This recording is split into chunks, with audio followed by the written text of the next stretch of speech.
All India Muslim personal law board के president मौलाना खालिद सैफुल्लाह रहमानी साहब, तेलंगाना के चीफ मिनिस्टर जनाब रेवंत रेड्डी साहब से मुलाकात की है और हम लोग इन मुलाकातों में ये बता रहे हैं कि जो बीजेपी एनडीए की गवर्नमेंट ने जो वक्फ अमेंडमेंट बिल लेकर आया है वो उसके ख़तरात क्या है, उसके डेंजर्स क्या है और उस बिल में वक्फ को बचाने के बजाय वक्फ को बर्बाद करने का वो बिल है।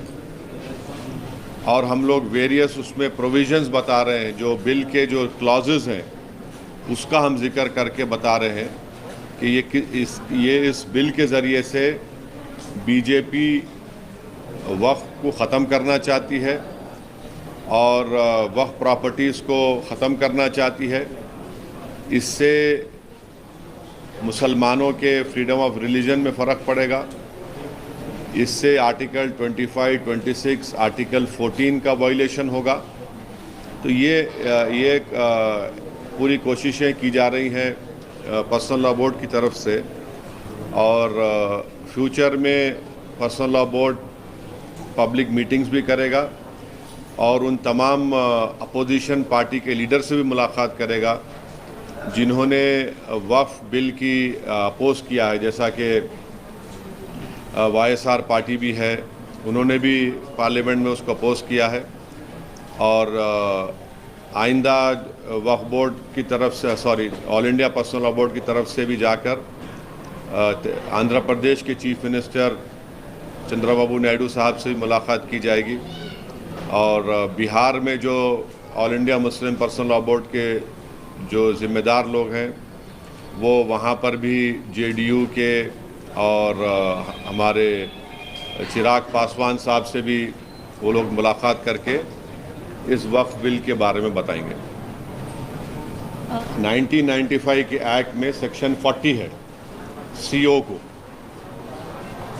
जो CO के पावर्स है वो हिंदू एंडोमेंट बोर्ड के कमिश्नर को ये पावर्स है और कोई भी जाकर ऐसा नहीं बोल सकता कि वक्फ है। अगर खबरस्तान दिखा, अगर मस्जिद दिखी, दरगाह दिखी तो वो तो गवर्नमेंट प्रॉपर्टी नहीं हो सकती ना प्राइवेट प्रॉपर्टी हो सकती। तो वो पावर CO को थे।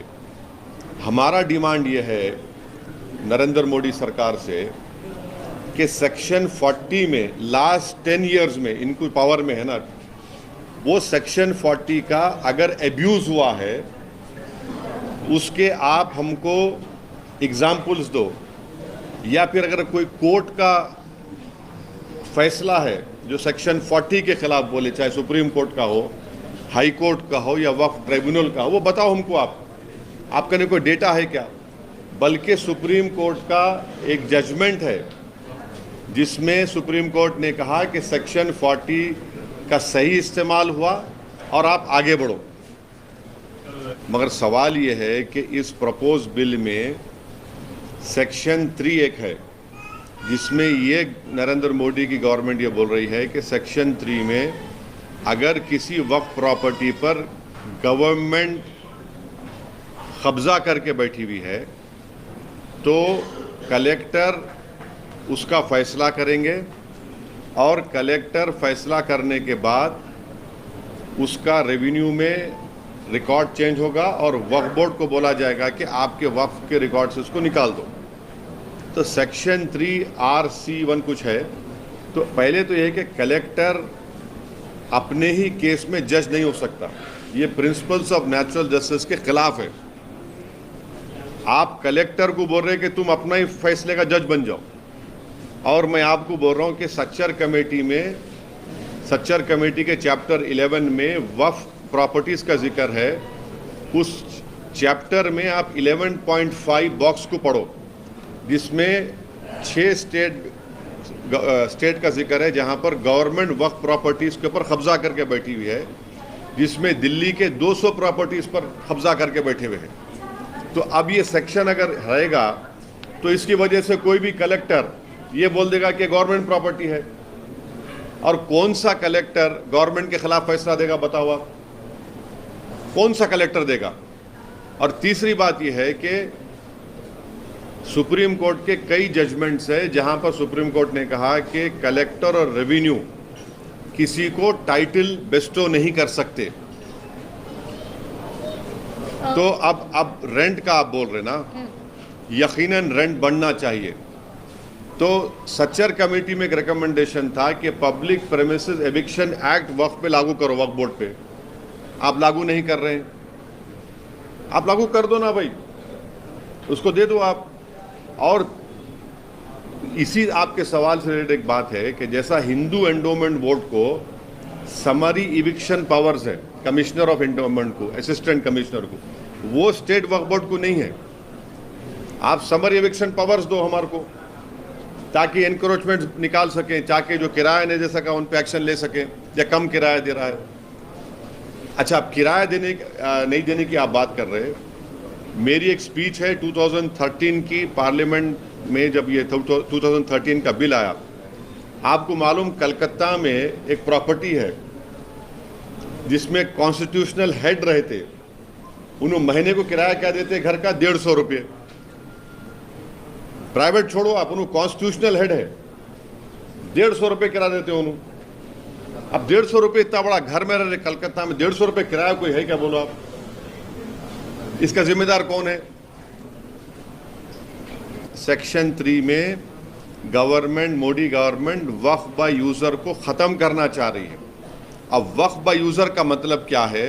जैसा हिंदू धर्म में बाय कस्टम एंड यूसेज आप उसको मंदिर घोषित करते, बाय कस्टम एंड यूसेज, वैसे ही मुसलमानों में वक्फ बाय यूजर उस वक्त जब मस्जिद में जाके मैं नमाज पढ़ रहा हूँ, वक्फ बाय यूजर हो गई। दरगाह में जाकर कोई जा रहा है, वो वक्फ बाय यूजर हो गया। किसी एक सूफी की खानखा है, वहां पर जिक्र की महफिल हो रही, वक्फ बाय यूजर हो गया। खबरस्तान है, वो वक्फ बाय यूजर है, वो एक्ट है, सेक्शन 95 में एक्ट है।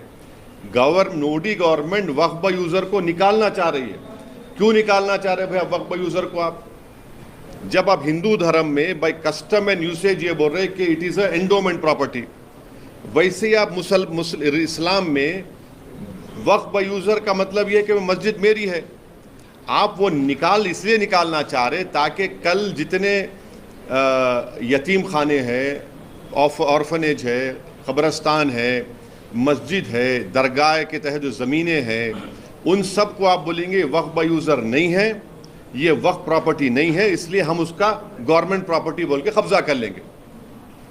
ये सेक्शन 3 का वक्फ बाय यूजर निकालने का तरीका एक ही है। ये पूरा मस्जिदों को छीन लो मुसलमानों से, दरगाहों को छीन लो, खबरस्तान को छीन लो, और दरगाह खानखा के तहत जो ज़मीनात एग्रीकल्चर लैंड पूरों को छीन लो।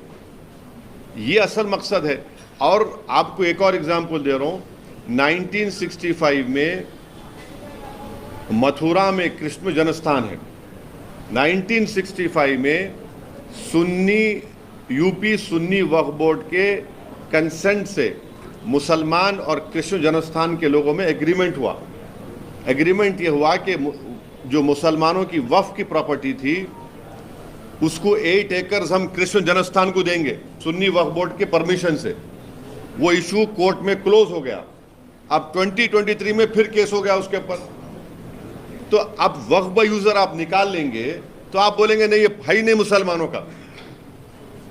समझे मेरी बात को आप? और गवर्नमेंट क्या बोल रही कि अब रजिस्टर करना है, अगर 2024 का एक्ट बनेगा, उसको अब जितने प्रॉपर्टीज को, जितने वक्फ है, उसको रजिस्टर करना है। कैसा रजिस्टर करेंगे? बोल रहे कि आप डीड्स लेकर आओ। अब मक्का मस्जिद है, मक्का मस्जिद की डीड कहाँ है बताओ आप मेरे को? हैदराबाद में 400 साल पुरानी मक्का मस्जिद, उसकी डीड कहाँ रहेंगी बोलो आप? दरगाह यूसुफैन है, 400 साल की है, कहाँ से डीड लाएंगे बताओ आप? बाबा शरफुद्दीन की दरगाह है, वो तो 600 साल पुरानी है, कहाँ से डीड लाएंगे बताओ आप? चार मीनार के सामने एक मस्जिद है, अंदर नहीं, उसकी डीड कहाँ से लाएंगे? अब डीड लाने का आपके पास जवाब क्या है? अब डीड नहीं लाए तो बोलेंगे नहीं आपके डीड नहीं है, रजिस्टर नहीं होंगी ये। अब रजिस्टर नहीं होंगी बोलते फिर गवर्नमेंट कब्जा कर लेंगे उसका। हिंदू धर्म में कस्टम एंड यूसेज की बुनियाद पर होता पूरा। और एक बात समझिए आप लोग, देश को भी समझने की जरूरत है, खास तौर से हमारे हिंदू धर्म के भाई बहनों को, कि वक्फ प्रॉपर्टी पब्लिक प्रॉपर्टी नहीं है, प्राइवेट प्रॉपर्टी है।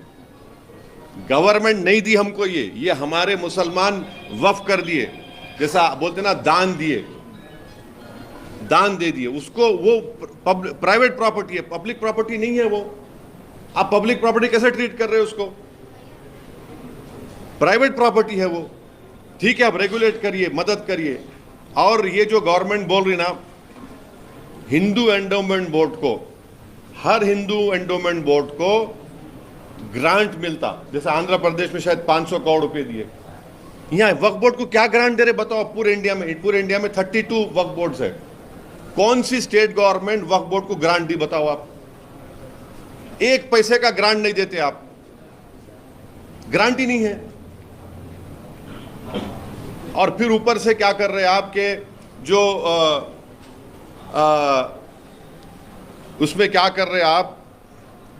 सेंट्रल वक्फ बोर्ड सेक्शन 19 है और स्टेट वक्फ बोर्ड जो है वो सेक्शन 14 में आता, 95 एक्ट में। अब उसमें क्या बोल रहे हैं कि मैंडेटरी है सेंट्रल वक्फ बोर्ड में 2 हिंदूज को मेंबर बनाना, 2 हिंदूज को। अभी क्या है, अभी कोई भी हिंदू मेंबर नहीं बन सकता सिवाय सिटिंग मिनिस्टर के।